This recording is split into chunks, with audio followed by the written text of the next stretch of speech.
Saviez-vous que l'Empire romain n'a pas seulement conquis de vastes territoires, mais qu'il a également construit le plus grand réseau de routes du monde antique? Ces routes ont non seulement facilité le commerce, mais ont aussi assuré sa domination militaire et politique pendant des siècles. Les routes romaines ont été l'une des clés pour maintenir le pouvoir de l'Empire, en connectant différentes régions et en garantissant le contrôle de tout le continent européen. Mais comment les Romains ont-ils réussi à construire un réseau aussi vaste? Et, plus important encore, comment ces routes ont-elles aidé à étendre et maintenir le pouvoir de Rome? Dans cette vidéo, nous explorerons comment l'infrastructure routière romaine a contribué à la domination de Rome sur le monde antique, et comment les légions romaines marchaient à travers ces voies, toujours prêtes à défendre l'Empire. Rejoignez-nous pour découvrir l'incroyable impact des routes romaines sur l'histoire. Bien que Rome n'ait pas été la première civilisation à créer des routes, ce sont sans aucun doute les Romains qui ont porté la construction de routes à un autre niveau. La Via Appia, également connue sous le nom de Reine des routes, fut la première grande route romaine, construite en 312 avenue Jésus-Christ, et marqua le début d'un réseau qui s'étendrait sur tout l'Empire romain. La Via Appia ne servait pas seulement à relier Rome à ses alliés, mais elle était également cruciale pour les opérations militaires pendant la Deuxième Guerre samnite. À partir de ce moment, les Romains ont commencé à construire de nouvelles routes chaque fois qu'ils conquéraient de nouvelles régions, reliant les villes capturées à Rome et consolidant leur pouvoir. Mais ce n'était pas seulement les villes qui étaient connectées, mais aussi l'administration de l'Empire. Les routes permettaient une circulation rapide des biens, des armées et des personnes, facilitant ainsi le contrôle des régions les plus éloignées de l'Empire. Les routes romaines ne servaient pas uniquement au commerce ou au transport, elles étaient également cruciales pour le pouvoir militaire de l'Empire. La rapidité avec laquelle les légions romaines pouvaient se déplacer à travers le vaste territoire romain était l'un des secrets de leur succès sur le champ de bataille.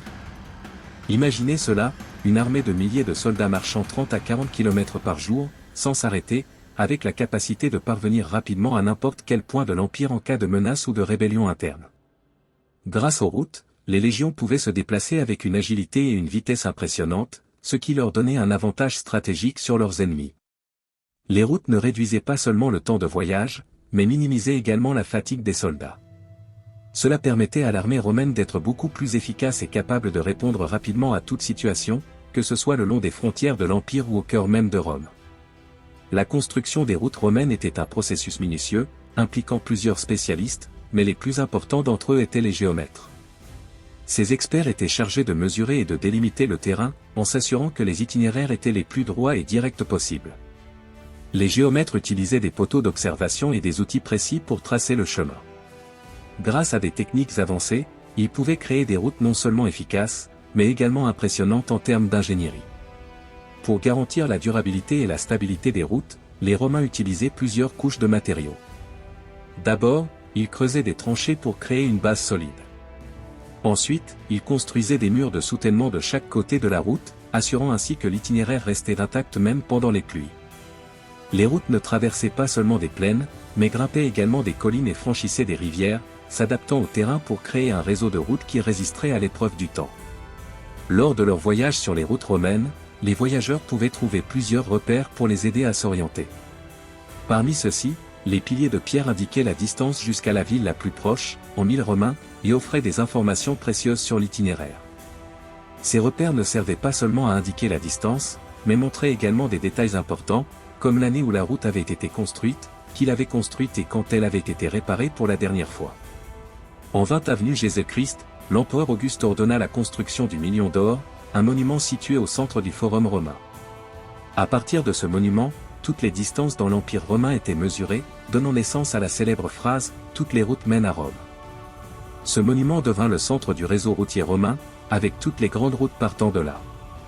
En plus de ces repères, les routes romaines étaient alignées avec des stations de repos et des auberges. Les plus courantes étaient les mutationnes, où les voyageurs pouvaient changer de chevaux, une nécessité essentielle pour les messagers impériaux qui devaient transporter des communications urgentes à travers l'Empire. Pour maintenir le contrôle et la sécurité des vastes réseaux de routes, l'Empire romain affecta des détachements spéciaux de l'armée pour les patrouiller. Ces soldats, connus sous le nom de stationnari ou bénéficiari, occupaient des postes de surveillance sur les routes les plus fréquentées et dans les zones les plus isolées. En plus de patrouiller, ces soldats jouaient également d'autres rôles importants. Ils aidaient à orienter les voyageurs, transmettaient des messages et s'assuraient que les esclaves fugitifs ne puissent pas s'échapper par les routes. Ils étaient également chargés de percevoir les taxes et péages à certains points de contrôle, comme les ponts et les frontières provinciales. Tout comme les routes modernes, les routes romaines n'étaient pas toujours gratuites. Les stationaries s'assuraient que le flux de biens et de personnes le long des routes soit régulé, en facturant des frais pour l'utilisation de certaines sections du chemin. À certains points, les voyageurs étaient obligés de payer des taxes sur les marchandises qu'ils transportaient. L'une des principales sources de connaissances sur le système de route romaine est un ancien artefact connu sous le nom de Tabula Rogeriana, une carte détaillée montrant tout le réseau routier de l'Empire romain. Cette carte, datant d'environ du IVe siècle après Jésus-Christ, a été dessinée sur une série de 11 parchemins, s'étendant sur plus de 6 mètres de longueur. Grâce à cet artefact, les Romains pouvaient voir l'étendue complète de leur réseau de routes, ainsi que des points de repère importants tels que des phares, des ponts et des stations de repos. Ce qui est le plus impressionnant avec la carte, c'est qu'elle ne montre pas seulement les routes, mais aussi la distance entre les villes et les lieux clés de l'Empire. C'était un document essentiel pour la logistique et l'administration romaine, aidant les fonctionnaires impériaux à maintenir un contrôle efficace sur tout le territoire. Grâce à des découvertes comme cette carte, les historiens peuvent mieux comprendre comment les Romains ont connecté différentes régions, faisant de l'Empire romain un système véritablement interconnecté. Les routes romaines n'étaient pas seulement une merveille d'ingénierie, mais un outil crucial qui a permis à l'Empire romain de rester uni pendant des siècles. Grâce à leur conception innovante, leur planification minutieuse et leur infrastructure de soutien, les routes romaines ont facilité non seulement le déplacement des armées et des biens, mais aussi la connexion de millions de personnes à travers un vaste territoire. Aujourd'hui, beaucoup de ces routes existent encore, faisant office de témoignage des compétences et de la vision des Romains en matière de construction et de contrôle. Sans elles, l'Empire romain n'aurait probablement pas atteint l'expansion ni la durabilité qu'il a eue. Alors, la prochaine fois que tu voyageras sur une route, souviens-toi que tout n'a pas commencé à l'époque moderne. Le réseau routier romain a laissé une empreinte profonde dans l'histoire de l'humanité. Si tu es étonné de l'importance de ces routes pour l'Empire romain, n'oublie pas de liker, commenter et t'abonner pour plus de contenu sur l'histoire de Rome. À bientôt dans la prochaine vidéo.